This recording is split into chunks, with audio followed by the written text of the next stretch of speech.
kita sebelum belajar kita sama-sama dulu membacakan surah Al-Fatihah. Bukti cinta kita kepada Allah, bukti bersyukur kita kepada Allah Subhanahu wa taala dengan mengucapkan alhamdulillah. Bisa baca surah Al-Fatihah? Bisa. Coba ayo sama-sama dengan serentak kita bacakan surah Al-Fatihah.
surah Al-Falaq, surah An-Nas. Kenapa ibu baca selalu kita kalau belajar? Karena surah Al-Fatihah, Al-Ikhlas, Al-Falaq dan An-Nas itu sama pahalanya kalau kita baca Al-Quran khatam 1 kali. Nah, kita baca surah Al-Fatihah, Al-Ikhlas 3 kali, kemudian Al-Falaq 1 kali, kemudian surah An-Nas 1 kali. Pahalanya sama dengan membaca Al-Quran khatam 1 kali. Siapa di sini yang sudah Al-Quran? Tunjuk tangan. Yang sudah Al-Quran. Bagus. Dah, selesai dah. Berarti kalau kita mengaji sampai Al-Quran, berarti semuanya sudah Al-Quran ini ya. Berapa orang lagi yang masih Iqra? Iya. Padi, udah Al-Quran? Iqra berapa? Al-Quran berapa? 2, bagus. Rian Iqra berapa? Iqra 3. Siapa lagi yang masih Iqra? Bila masih Iqra berapa nih? Bagus, tidak apa-apa. Iqra 5 itu kalau kita pintar sudah sama dengan udah hampir dengan membaca Al-Quran. Udah mulai pintar baca Al-Quran. Berarti anak ibu di sini semuanya udah hampir Al-Quran. Mengaji di rumah kah atau mengaji di masjid? Ada yang mengaji di rumah, orang tuanya yang mengajari. Ada yang mengaji ke musola atau mengaji ke masjid, guru ngaji didatangkan ke rumah kita juga boleh. Yang penting kita mengaji. Karena kita umat Islam, kalau tidak pintar mengaji atau tidak pintar baca Al-Quran, maka sama saja kita dalam keadaan orang-orang yang merugi. Paham? Orang yang tidak baca, orang muslim yang tidak bisa baca Al-Quran sampai dia besok meninggal tidak pandai dia baca Al-Quran, sama saja dia termasuk golongan orang-orang yang sangat merugi. Tunggu bentar. Jadi intinya tadi, kalau kita tidak bisa baca Al-Quran selama hidup di dunia sampai besok ke akhirat kita mati, kalau tidak bisa baca Al-Quran, umat Islam itu adalah orang merugi. Besok sama aja kita masuk ke dalam neraka Allah. Kenapa kok Bu bisa masuk neraka kalau nggak bisa baca Al-Quran? Karena kalau dia tidak bisa baca Al-Quran, maka tidak bisa sholat. Karena sholat itu adalah bacaannya berbahasa Arab. Paham? Besok kalian kalau tidak bisa mengaji, umat Islam kita, agama Islam tidak bisa mengaji, sampai ke Al-Quran tidak bisa, jangan harap kalian masuk ke dalam surga Allah. Jangankan masuk ke dalam surga Bu, mencium bau surga pun kita tidak bisa. Karena apa? Di pintu surga itu bacaannya adalah La ilaha illallah Muhammadar Rasulullah. Jadi kalau kita tidak bisa baca Al-Quran, tak bisa kita baca kalimat La ilaha illallah, macam mana kita mau masuk dalam surga Allah?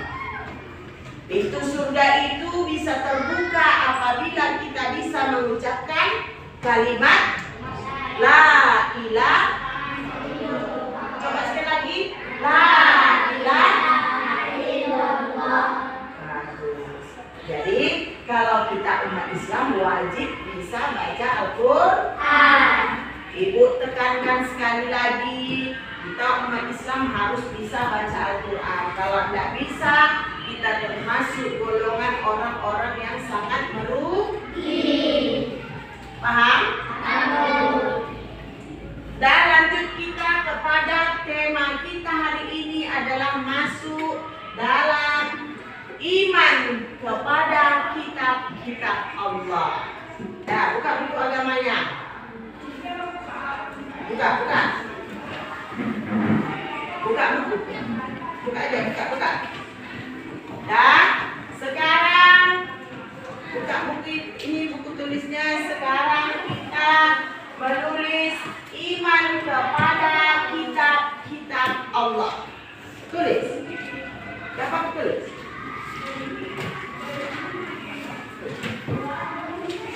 Nanti dipindahkan.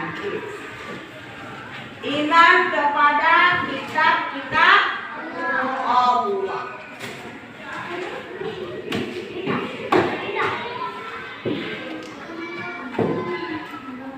Judul kita tema hari ini adalah iman kepada kitab-kitab Allah. Sudah? Sekarang ibu tanya, rukun iman kita ada berapa? 6. Ada 6. Pertama, iman kepada Allah. Bagus. Kedua, iman kepada malaikatnya Allah. Ketiga, iman kepada kitab-kitab Allah. Nah, sekarang kita mempelajari tentang iman kepada kitab-kitab Allah. Iman yang ketiga. Ini dia. Iman kepada kitab-kitab Allah termasuk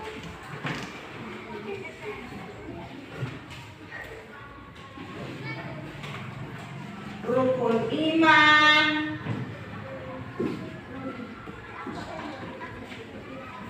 yang keberapa tadi Bu bilang? Yang ketiga.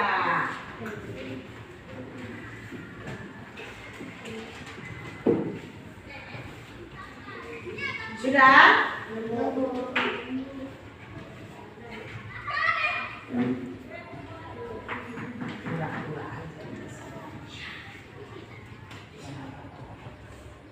Sudah? Sudah semua?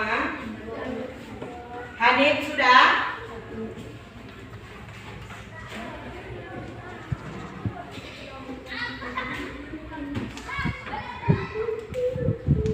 Sudah semua?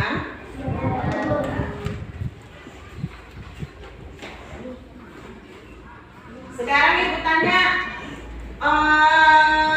iman kepada kitab-kitab Allah tadi termasuk rukun iman yang ketiga.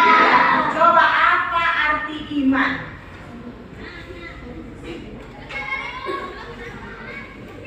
Nah, tengok, tulis kembali.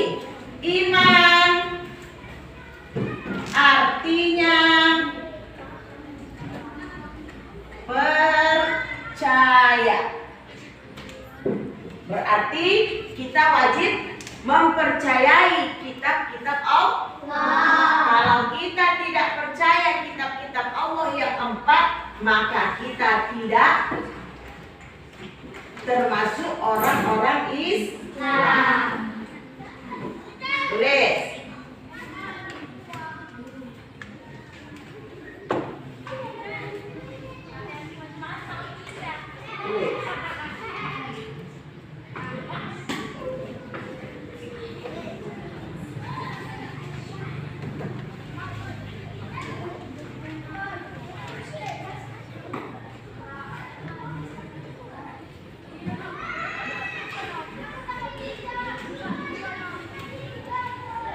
Sudah? Kitab-kitab Allah ada berapa?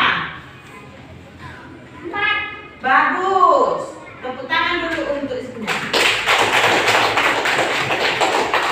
Ya. Kitab-kitab Allah berjumlah 4. Kitab salah. Tulis. Kitab Allah ada 4 yang wajib kita ketahui ya. 1,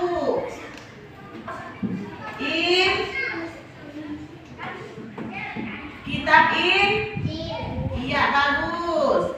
Kitab Injil. Kedua,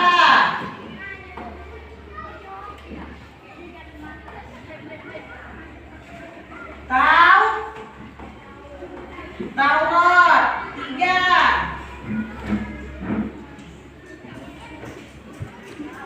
kitab Zabur. Yang keempat baru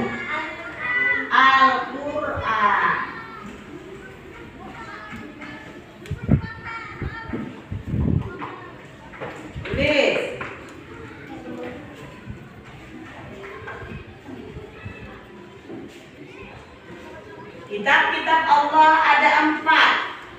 Pertama, kitab Injil, kedua Taurat, Zabur, dan Al-Quran.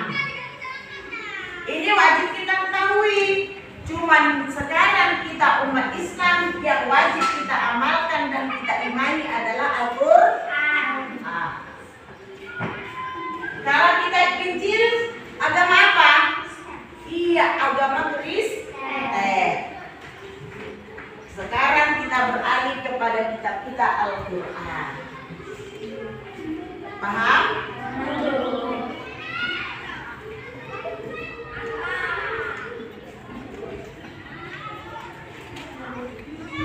Sudah semua?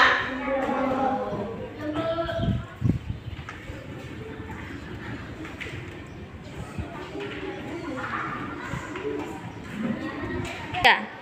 Sekarang kita masuk dengan Al-Quran. Al-Quran adalah kitab Allah yang diturunkan kepada Nabi Muhammad Sallallahu Alaihi Wasallam. Ingat ya, kitab Al-Quran yang diturunkan kepada Nabi Muhammad Sallallahu Alaihi Wasallam sebagai pedoman hidup umat Islam. Al-Quran merupakan kitab terakhir yang diturunkan Allah untuk menghapus kitab-kitab terdahulu beserta ajarannya. Artinya,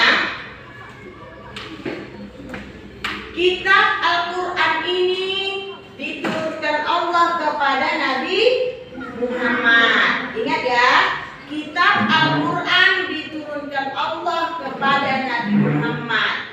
Disempurnakanlah kitab seluruhnya mulai dari Injil, Zabur, Taurat, disempurnakan kepada Al-Quran.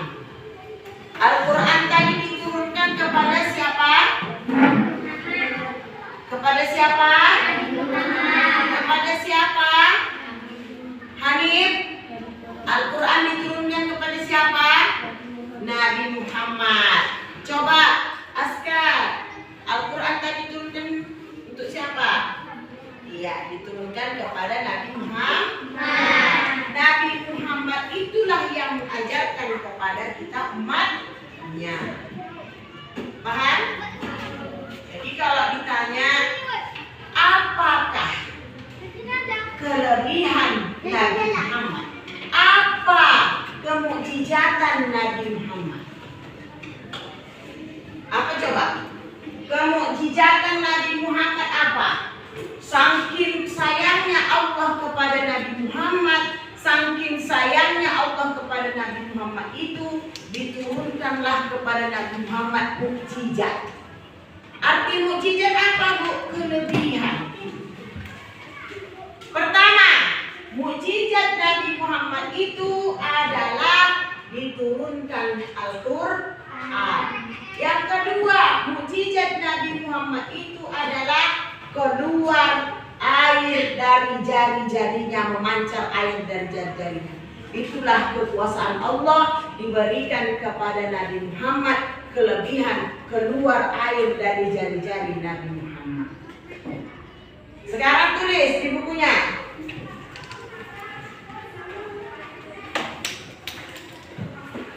Tulis ya.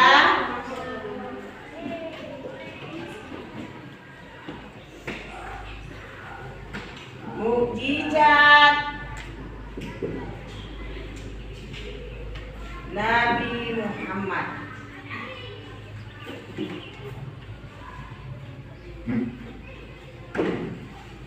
Adalah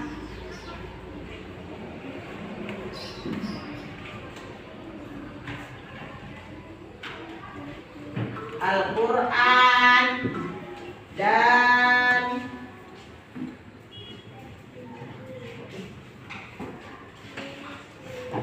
keluar air dari jari-jarinya.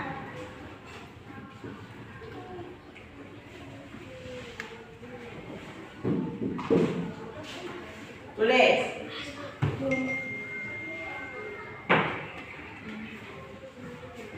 Sudah? Nah, itu dia ya. Jadi kesimpulan kita untuk pagi hari yang berbahagia ini adalah yang pertama tadi apa? Kesimpulan kita pada pagi hari ini adalah apa coba? Kita harus paham bisa membaca Al-Quran. Kalau kita tidak bisa baca Al-Quran, maka kita termasuk golongan orang-orang yang sangat merugi. Kita umat Islam, kitab kita adalah Al-Quran. Paham? Kemudian mukjizat Nabi Muhammad itu adalah turunnya Al-Quran kepada dia. Kemudian keluar air dari jari-jarinya, bisa memancar air dari jari-jarinya ketika waktu dulu itu umatnya tersesat, tidak bisa dapat air untuk minum. Saking hausnya umat Islam sampai orang itu keluarnya lagu lidahnya saking hausnya, datanglah Allah memberikan mukjizat kepada Nabi Muhammad, keluarlah air dari jari-jari. Bisa kita keluar air dari jari-jari? Bisa? Tidak bisa, karena mukjizat itu diturunkan kepada Nabi Muhammad. Nabi Muhammad kekasih Allah, dan Nabi Muhammad tidak pernah berbuat dosa. Tak pernah Nabi Muhammad itu berkata dusta. Kalian pernah tidak berdusta? Pernah tidak berbohong? Pernah kan?